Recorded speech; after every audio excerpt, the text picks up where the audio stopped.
मिले थे। श्री गंगा मैया की जय। शुरू है भाई। हम्म। श्री गंगा मैया की जय।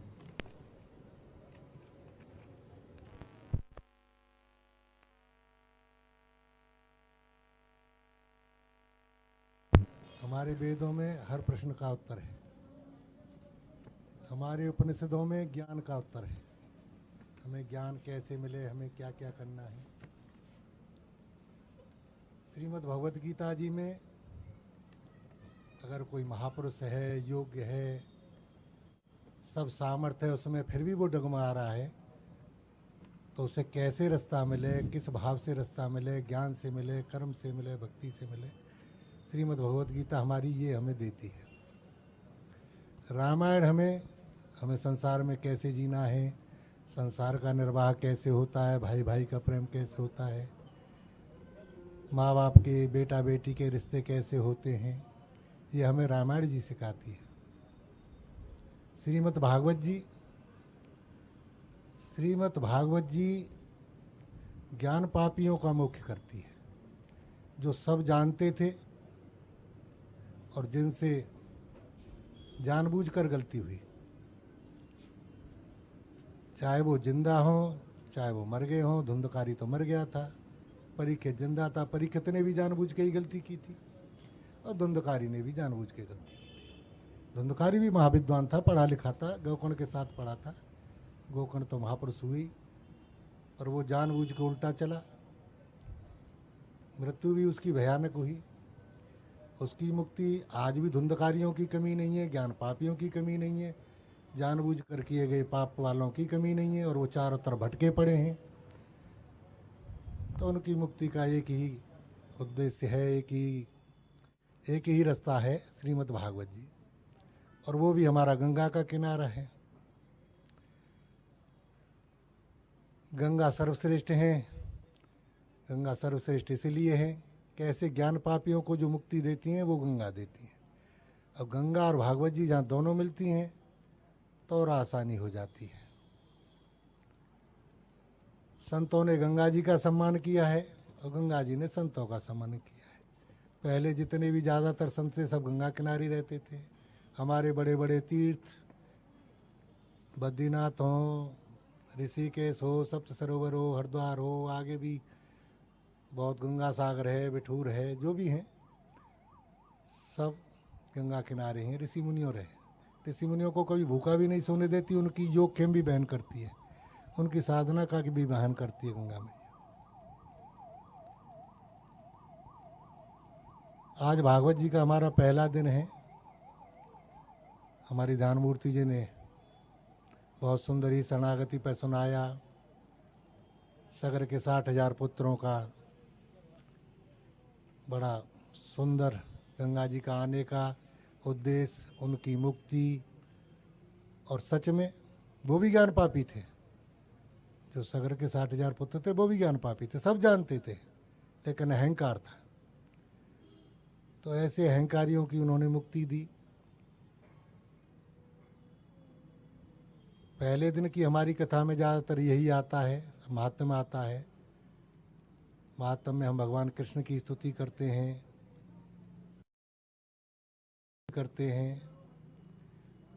उसके बाद हमारे सूर्य जी प्रकट होते हैं, शौनकादि ऋषियों को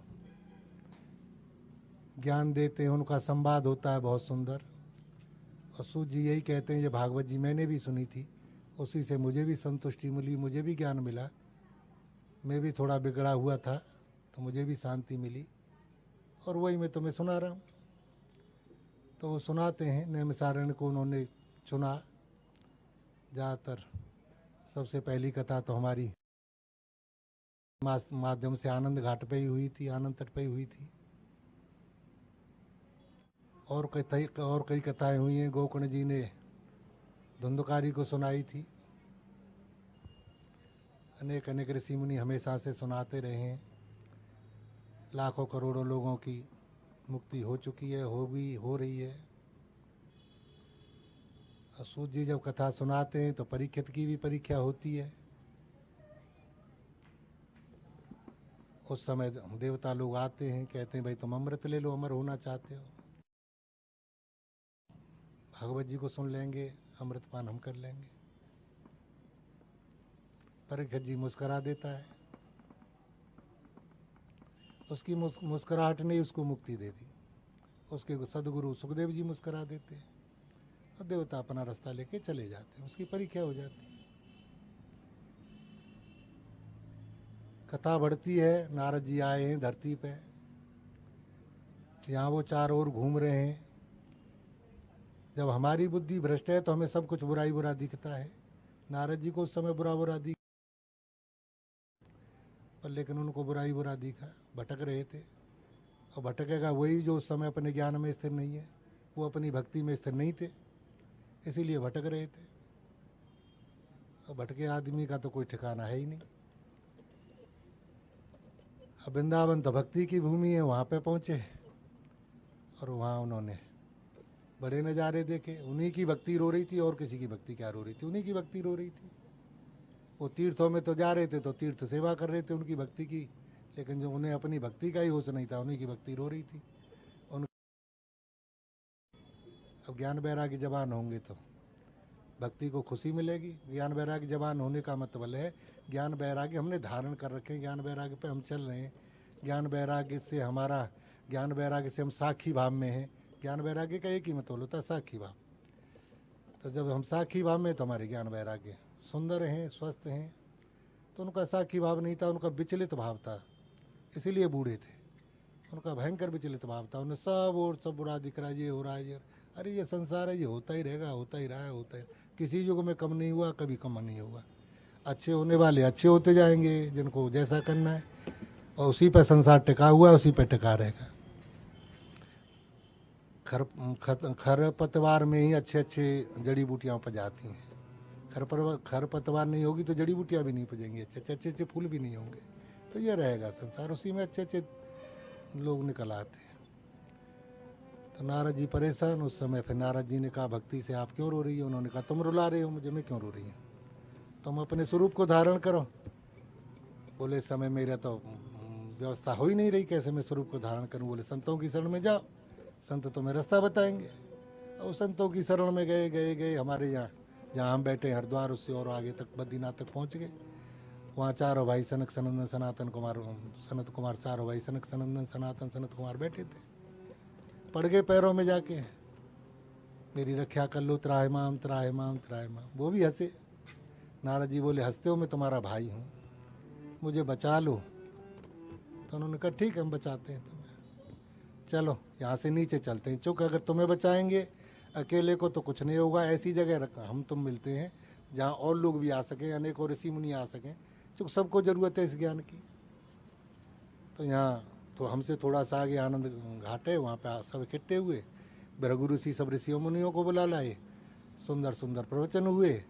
नारद जी बैठ गए, उन्होंने कहा, तुम बैठ जाओ शांति से, अब हम जो कहें उसको सुनते रहो और उसको मनन करते रहो। बोले, ठीक है। वो अपना कहते गए, नारद जी सुनते गए, और सब बहुत लोग थे, सब सुनते गए, सबको सुकून शांति मिली। उनका भक्ति भी प्रकट हो गई, उनकी भक्ति भी जागृत हो गई, उनका साखी भाव भी जागृत हो गया। साखी भाव जागृत हो गया तो ज्ञान वैराग्य जो पुष्ट हो गए। नारद जी ने कहा, चलो तुमने मुझे तो मुक्त कर दिया, अच्छी बात है। उन्होंने उनको धन्यवाद दिया, ऋषि मुनि आए, देवता फूल बरसाए, सब कुछ हुआ। लेकिन मेरे मन में और एक जिज्ञासा है, संसार के लिए जिज्ञासा है, मेरे लिए नहीं है। कि मैं तो फिर भी थोड़ा, आखिर देवर्षि तो हुई, अगर संसार में कोई फंस जाता है तो क्या ये तुम्हारी जो वचन है, तुम्हारी जो मुझसे जो वचन तुमने कहे हैं, ये तुम्हारे वचन क्या उसकी भी मुक्ति कर देंगे? तब उन्होंने कहा, हाँ, मुस्कुरा के उन्होंने सनक सनंदन ने कहा, हाँ, सबकी मुक्ति कर देंगे। तो बोले, ऐसा कोई प्रमाण? तो बोले, प्रमाण हम तुम्हें दे देते हैं। तब उन्होंने ये आत्मदेव धुंधकारी की कथा सुनाई कि आत्मदेव सज्जन व्यक्ति थे, ज्ञानी थे, लेकिन ज्ञानी होने के बाद उनको शांति और संतोष नहीं था। ज्ञान होने के बाद किसी चीज़ की आवश्यकता नहीं होती, लेकिन उनका ज्ञान ठहर नहीं रहा था, उन्हें संतान की इच्छा थी। बुढ़ापा आ चुका था, बूढ़े हो चुके थे, दिल में एक ही मर्म रहता था, आखिर में कैसे कैसे कैसे अपनी संतान दे जाऊं, वंश को बढ़ा जाऊं। आखिर एक दिन तुंगभद्रा नदी के किनारे पहुंच गए। बोले अब मैं आत्महत्या करूंगा। भगवान ने दिया नहीं आत्महत्या नहीं गए थे वो, ये गए थे मैं वहाँ ध्यान करते करते समाधि ले लूँगा। तो समाधि तो कहाँ लगती, जिस आदमी के चित्त में कमजोरी है, जिस चित्त में वासना है, उसमें समाधि तो नहीं लग सकती। तो वहाँ बैठे बैठे रो रहे थे, समाधि तो नहीं लगी, रो रहे थे। उधर से एक संत जा रहे थे, उन्होंने कहा ब्राह्मण देवता कैसे रोते हो? बोले क्या करूँ, आया तो मैं समाधि लगाने, ऊपर मेरी समाधि लगती नहीं, बार बार बेटा बेटा बेटा बेटा वो कांपता रहता है मेरे भीतर।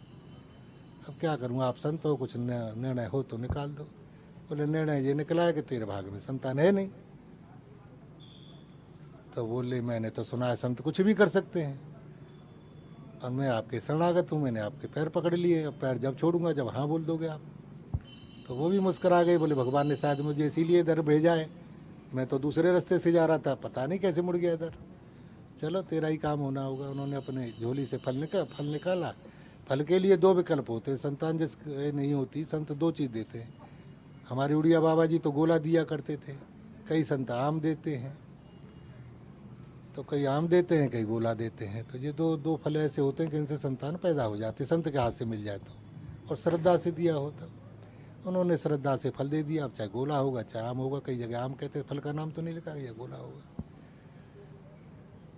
अब तो उनको तो मन मुराद मिल गई। आत्मदेव जी दौड़े दौड़े चले आए, आके अपने धर्मपत्नी को दिया, और इसको भाई खा लो तो तुम्हारे पुत्र हो जाएगा। संत का वचन है, संत का वचन कभी खाली नहीं जाता। अब उनकी पत्नी को थोड़ा सा सोचा, बुढ़ापे में क्या संतान होगी, क्यों परेशान होगी। उनकी एक छोटी बहन थी, तो उन्होंने कहा उसके भी बच्चा होने ही वाला था, पेट में आ चुका था, उसे पता थी, उसके पास रह रही थी, गरीब थी वो।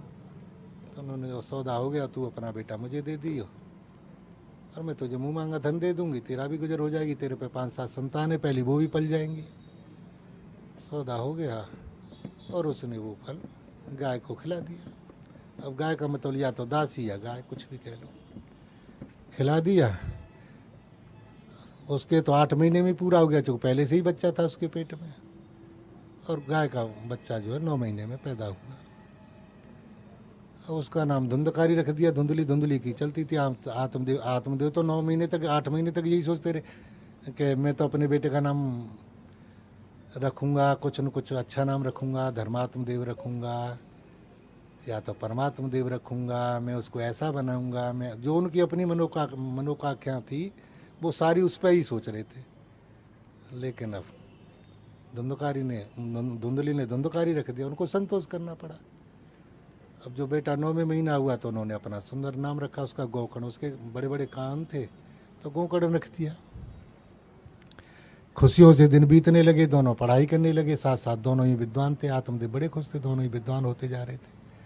अब जैसे जैसे बड़े हुए, उनकी विद्वता बढ़ी, तो वो कहते थे, गोकर्ण जी प्रवचन देते थे, लोग आते थे तो बड़े लोग सुनते थे। लेकिन धुंधकारी की सोच कुछ और रहती, इधर उधर इधर उधर देखता रहता, ताक जाग करता। आत्मदेव समझाते, और जितना वो उसको समझाते वो उसका ठीक उल्टा करता। धुंधली उनका पक्ष लेती। अम्मा जिस बेटे को बिगाड़े तो वो तो बिगड़ना ही बिगड़ना है, उसका तो कुछ हो ही नहीं सकता।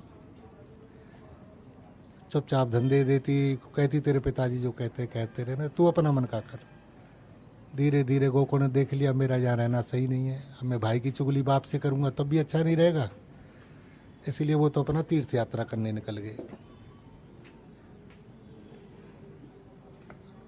आत्मदेव को समझाया समय ने कि भाई अब तू भी मुक्ति ले। ये गोकर्ण भी बहुत समझाए थे उनको, पिताजी अब तो मुक्ति लो, काय को रोते धोते हो, ये नहीं सुधरेगा, आज नहीं कुछ होगा। आखिर आत्मदेव जी हरिद्वार आ गए और उन्होंने अपना जीवन अपना यहीं गुजार दिया। धुंधली रह गई, धुंधली का जितनी धन संपत्ति उसने लूट ली। उसके बाद उसके कुकर्म बढ़ते चले गए। ज्ञान पापी था, सब जानता था, सारे पुराण जानता था, वेद जानता, सब कुछ जानता था, ज्ञान पापी था, लेकिन मानता किसी ने। गांव पूरा समझाता, आसपास के जो गोकर्ण के मित्र थे वो समझाते थे, आत्मदेव के मित्र थे, आत्मदेव के शिष्य थे, वो समझाते थे भाई तू हमारा गुरु भाई है, ऐसा नहीं कर। पर वो नहीं सुधरा, उसकी अकाल मृत्यु हो गई। अकाल मृत्यु हो गई तो भयंकर राक्षस बना। अब जीता था, जब भी लोगों को दुखी करता था, मरता था तो और भयंकर राक्षस हो के रात भर घूमता, इधर गलियों में घूम रहा, इधर घूम रहा। पूरा गांव आसपास का क्षेत्र सब परेशान था, पर समस्या का हल कोई नहीं था। गोकर्ण जी कहीं घूमते थे तीर्थों में, उनको पता लग गया धुंधकारी मर गया है, तो वो गया में भी गए, वहाँ उसका गया श्राद्ध करे आए। अब दैवयोग से उनको सपना आया कि तुम गांव चलिए अपना। उन्होंने गांव का घर देखा, अपना देखा, तो उन्होंने कहा चलो भगवान मुझसे गांव जा नहीं करे तो गांव चला जाता हूँ। गोकर्ण जी गांव आए तो गांव के लोग तो रो रहे थे, धो रहे थे, बोले गोकर्ण जी हमें बचा लो, तुम्हारा भाई बड़ा कष्ट दे रहा है, गोकर्ण जी हमें बचा लो। कभी किसी को पकड़ लेता है, कभी किसी को पकड़ लेता है, कभी किसी को उड़ा देता है, कभी कुछ करता है, प्रत्यक्ष दिखता है लोगों को भबूड़े के रूप में, हमें तुम बचा लो। गोकर्ण जी बोले मैं तो उसका वो करे आया था तर्पण। फिर वो कैसे? तब शास्त्रों में कहा है कि तर्पण कर लो, कुछ भी कर लो, पर नहीं आ रहा उसका कुछ, बहुत ज़्यादा घनघोर प्रेत योनि में पहुंच गया है। गोकर्ण का रास्ता निकालता हूँ मैं, तो सूर्य भगवान को वो अपना गुरु मानते थे। सुबह गए, सूर्य भगवान को जल दिया, उनके सामने खड़े हुए कोई रास्ता दिखाओ, तो उन्होंने भागवत जी की ओर इशारा कर दिया। उन्होंने गांव वालों को बताया, गांव वालों ने सबने तैयारी कर दी, सब खुशी थे। खुशी खुशी में एक उत्सव हुआ, एक महोत्सव हुआ भागवत जी का, ज्ञान महोत्सव हुआ। कोई भी आदमी और कोई भी स्त्री, कोई भी बच्चा ऐसा नहीं था जो उसमें भाग नहीं ले रहा था, सब बढ़ चढ़ के भाग ले रहे थे, सब अच्छे से अच्छा कर रहे थे। और जहाँ सबका प्यार हो, सबका रुचि हो, सबका आनंद हो, तो वहाँ तो आनंद बरसना ही था। एक बांस गाड़ दिया, आसन भी डाला गया, जिसमें चाहे जिसमें बैठ भाई तू। 7 दिन कथा हुई, बांस की एक एक पंगली फटी, और उसकी बांस की पंगली का उसका मतलब 7 चक्र होते हैं हमारे। तो जब कोई प्रेत बनता है तो उसका 7 चक्रों के और नीचे, 7वें चक्र के और नीचे उसकी ऊर्जा चली जाती है, उसके प्राण चले जाते हैं। और जब उसकी मुक्ति होती है तो वो एक एक चक्र ऊपर आते हैं और सहस्रार पर आते हैं, उसकी मुक्ति हो जाती है। विमान आने का मतलब क्या है? वो सहस्रार तक पहुंच गया। लोगों ने देखा उसको, वो सहस्रार में उसके प्राण ऊपर को उड़ गए। उस बांस का ऊपरी हिस्सा, 7 गांठें फटी, ऊपरी हिस्सा भी फट गया, तो वो विमान आना उसकी को कहते। तो वो विमान आ गया उसका, सहस्रार में से उसके प्राण निकल गए। इतना अधोगति वाले जीव के सहस्रार में प्राण पहुंच गए। इसीलिए हमारी भागवत जी ये हर जगह धुंधकारी की कथा सुनाई जाती है, कि इसलिए लोगों को विश्वास हो जाए, आश्वासन हो जाए कि हमारे पितर मुक्त हो सकते हैं, हमारे मरे हुए से लोगों से, हमारे गए हुए लोगों से जो गलतियां हुई हैं वो सुधर सकती हैं। धुंधकारी जैसा जब मुक्त हो सका है, सहस्रार में उसके प्राण पहुंच सकते हैं। सहस्रार में प्राण तो जिंदे आदमी के ही जाते हैं, लेकिन भागवत जी में कुछ ऐसा है, मैं आगे बताऊंगा आपको। भागवत जी में कुछ ऐसा है कि उससे मरे हुए आदमी के प्राण भी सहस्रार में पहुंच सकते हैं। वही सुखदेव जी ने परीक्षित को दिया था कि सहस्रार में प्राण कैसे पहुंचेंगे। तो जिसको प्रणव बोलते हैं, वो ओम की सूक्ष्म व्याख्या है। एक ओम को ओम कह के बोला जाता है, एक ओम को ओम कह के बोला जाता है। और जिसको हम प्रणव कहते हैं उसको संत महात्मा बोल नहीं सकते मंच से, उसको गुरु ही देता है, उसी शिष्य को देता है जो शिष्य पात्र होता है, वो प्रणव होता है ओम का। वो हर एक को न पता होता है, न फिर न दिया जा सकता है, तो मंच से नहीं दिया जा सकता, उसको प्रणव बोलते हैं। तो वो प्रणव ही गोकर्ण ने उसको धुंधकारी को दिया था, उसका सहस्रार खिल उठा था। वो जिसको मिलेगा, चाहे मुर्दा हो चाहे जिंदा, उसका सहस्रार खिलना ही खिलना है। उसी से परीक्षित का, जिसका सर्प काटने का श्राप है, इतना भयंकर तक्षक जिससे बड़ा कोई सर्प हुआ ही नहीं, वो काटेगा, कितना जहर होगा उसका, और उसके प्राण सहस्रार में पहुंचाने हैं, तो वो प्रण भी था। तो यहाँ तो धुंधकारी की मुक्ति हुई और सबको शांति मिली। फिर वो हर साल अपनी कथा करते रहे, पूरा गांव खुश हुआ। और उसके बाद फिर प्रथम अध्याय समझ लो आता है, तो उसमें फिर सूत जी और शौनकादि प्रश्न पूछते हैं। उसमें यही होता है कि सारी कहानी के बाद परीक्षित की मूर्खता के पीछे उसको श्राप लग जाता है। वो जरासंध का मुकुट पहन लेता है, पहनते ही उसको थोड़ा अहम जागता है। जो कभी शिकार पे नहीं जाता था, जिसने जीवन में कभी शिकार नहीं किया, वो शिकार पे जाता है। वहाँ कलयुग उसको छल लेता है चारों तरफ से। और जब छल लेता है और उसके सिर में सोने के मुकुट में बैठ जाता है, तब फिर वो आगे बढ़ता है। वहाँ ऋषि तपस्या कर रहे होते हैं आंखें बंद करके। भूखा प्यासा उनसे पानी मांगता है, भोजन मांगता है, लेकिन वो अपनी समाधि में थे, कुछ दे नहीं पाते। अब कलयुग बैठा है परीक्षित की आंखों पे, उसे कुछ सूझ नहीं रहा है कि जो समाधि में बैठे हैं या आंख बंद करके बैठे हैं। तो परीक्षा लेने के लिए वो सांप जा रहा होता है, उसमें बाण मार के उनके गले में डाल देता है। सांप जब ऋषि को खाता है, लेकिन वो समाधि में थे, वो तो समाधि में थे, लेकिन जब उनका बेटा सुनता है श्रृंगी तो वो तो कांप जाता है, उसका दिल कांप जाता है, चीख जाता है अपने पिता की ऐसी हालत देख के। श्रृंगी बहुत विद्वान था, अच्छा था, सुंदर था, वो कभी क्रोध भी नहीं करता था। ऐसा सुना नहीं कि उसने कभी क्रोध किया हो, लेकिन जब पिता की ऐसी हालत देखी, अपने गुरु की ऐसी हालत देखी, वो उनके पिता भी थे, गुरु भी थे, तो उस पर नहीं रहा गया।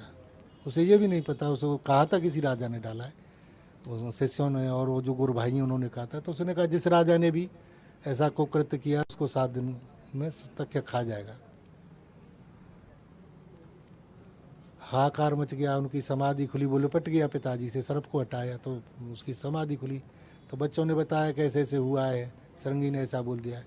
तो उन्होंने बेटे को डांटा कि बेटा ऐसा नहीं करना चाहिए, वो हमारा राजा है, उसी की वजह से हम संत लोग सुरक्षित रहते हैं, होगी कोई गलती। तो उन ऋषि ने तुरंत अपना शिष्य भेजा कि परीक्षित को तुम बताया हो कि 7 दिन में तुम्हारी मौत आने वाली है, तक के काट जाएगा और वो जो कुछ करना चाहे सो कर ले। परीक्षित को मालूम पड़ा, होश उड़ गए, उसकी रानी ने श्रृंगार उतार दिया अपना, रानी भी साथ चल दी, परीक्षित भी साथ चल दिया, जनमेजय को बैठा दिया, उसने श्रृंगार उतार दिया अपना सारा, परीक्षित की बीवी ने। बोले अब दोनों चल दिए जंगल में। आए शुक्रताल एक जगह है हस्तिनापुर के पास, वहाँ आके वो बैठ गए। ऋषि मुनियों का प्यारा था परीक्षित, सब ऋषि मुनि आ गए, सब सुना ऐसा कैसे हो गया, कोई विश्वास ही नहीं कर रहा था परीक्षित ऐसा कर सकता, किसी को विश्वास ही नहीं था। सारे ऋषि मुनि आ गए। उसने सबसे एक ही प्रश्न पूछा कि जल्दी मरने वाले को क्या करना चाहिए। मुझे 7 दिन में मरना है, अब किस दिन मरूंगा ये भी नहीं पता, 7 दिन में मरना है, तो जल्दी से जल्दी मुझे कुछ ऐसा उपाय मिल जाए। तो सब ने कहा भाई तुम ध्यान में बैठ जाओ और शांति से बैठ जाओ, आराम से दोनों अपना ध्यान में लग जाओ, परमात्मा करेगा, कोई रास्ता निकालेगा, कोई न कोई तो रास्ता निकालेगा। तुम इतने परमात्मा के भक्त हो, कृष्ण के प्यारे हो, कृष्ण ने तुम्हें पेट में दर्शन दिए हैं, तुम्हें अपनी गलती का एहसास हो रहा है, प्रायश्चित से बड़ी कोई चीज़ नहीं होती, तो तुम्हें भगवान जरूर रास्ता निकालेंगे। वो बैठ गए अपना ध्यान करके। अब उन्हें भी पता था कि बिना गुरु के मुक्ति होगी नहीं। अब वहाँ जितने संत बैठे थे, वह ऐसे आदमी का कौन गुरु बने जिसको तख्यकी आने वाला है, कौन गारंटी ले। तो कोई गुरु बनने को तैयार नहीं हो। परीक्षित बस एक ही बात कहे कि मेरा इस समय कोई गुरु बन जाओ तुम, वही मुझे भगवान से बचा सकता है। अब गुरु बनने को कोई तैयार नहीं। इतनी हिम्मत कौन करे कि तख्यक से बचाए अपने चेले को। सुखदेव जी जंगल में बैठे थे, कृष्ण भगवान का आदेश हुआ कि आप जाएं परीक्षित की रक्षा करें। वो भूल से कुछ गलती कर बैठा है, सुखदेव जी चल दिए। अब जब सुखदेव जी चल दिए तो ऐसा लग रहा है जैसे दूसरा सूर्य चला आ रहा है। 16 वर्ष की उम्र, छिटके हुए बाल, गंगा स्नान किए हुए और बहुत सुंदर चेहरा। बच्चे पीछे दौड़ रहे हैं, जानवर पीछे चल रहे हैं सब प्रेम से, शेर भालू हाथी सब उनके पीछे चले आ रहे हैं, दौड़े दौड़े प्यार से चिंगारते हुए, सब खुशी खुशी चल रहे हैं। जंगल के बच्चे, कोल भील किरात सब पीछे पीछे चल रहे हैं। सुखदेव जी निकलते ही नहीं थे, झाड़ियों में वही बैठे रहते थे। आज चले तो सब पूरा जंगल उनके पीछे चल दिया कि ये हमारा तारणहार कहाँ चला। चल दिए तो उन्हें वहाँ जाना ही था, जहाँ परीक्षित बैठा था वहाँ पहुँचे। सब ऋषि मुनियों ने स्वागत किया, सब खड़े हो गए, परीक्षित भी खड़े हो गया, परीक्षितानी भी खड़ी हो गई, दोनों खड़े हो गए। सब ने चरण वंदना की, पूजन किया। तो बात तो वही थी परीक्षित वाली। परीक्षित ने कहा गुरुदेव आप ही मेरे गुरुदेव बन जाओ, मुझे इस समय निकालो इस दलदल से कोई, मैं बहुत बुरी तरह फंस गया हूँ, मुझसे मूर्खता हो गई है। मैं रो रो के प्रार्थना की। उन्होंने कहा हाँ मैं तेरा गुरु बनने ही तो आया हूँ, बैठ।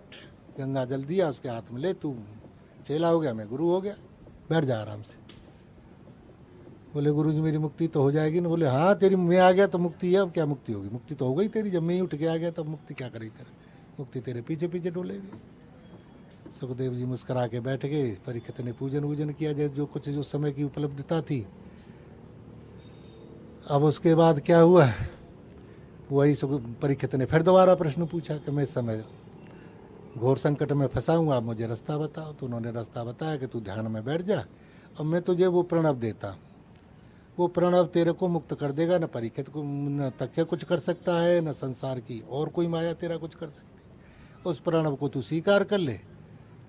तो वो बोल को शांत भाव में बैठ गया। सुखदेव जी ने उस प्रणव को दिया। है तो ओम ही, पर ओम का स्वरूप अलग होता है। ओम के कई स्वरूप है, सूक्ष्म स्वरूप है, स्थूल स्वरूप है, कारण स्वरूप है। जो कारण स्वरूप है वो प्रणव कहलाता है। तो वो कारण स्वरूप दिया। कारण स्वरूप के बाद फिर मोक्ष है, मोक्ष ही हो जाता है। फिर वो अनुस्वार होता है, ओम के साथ अनुस्वार होता है, मैं समझा भी नहीं सकता। तो वो दिया परीक्षित को, वहीं शांति मिल गई। वो तो खो गया परीक्षित। अब तो सभी को पता लग गया कि इसकी तो मुक्ति हो गई। अब मुक्ति हो गई, वो समय बैठा है। अब बैठा है तो वो समाधि में चला जाएगा। और लोग भी बैठे हैं, फिर वो भी नहीं टिकेंगे। तो परीक्षित तो समाधि में ही था, लगभग अर्ध समाधि में था, ध्यान में था, अर्ध समाधि में था। तो वहाँ प्रश्न होते गए, 7 दिन कथा चलती गई, क्योंकि उसका इंतजार था, ये भी नहीं पता कब आने वाला है।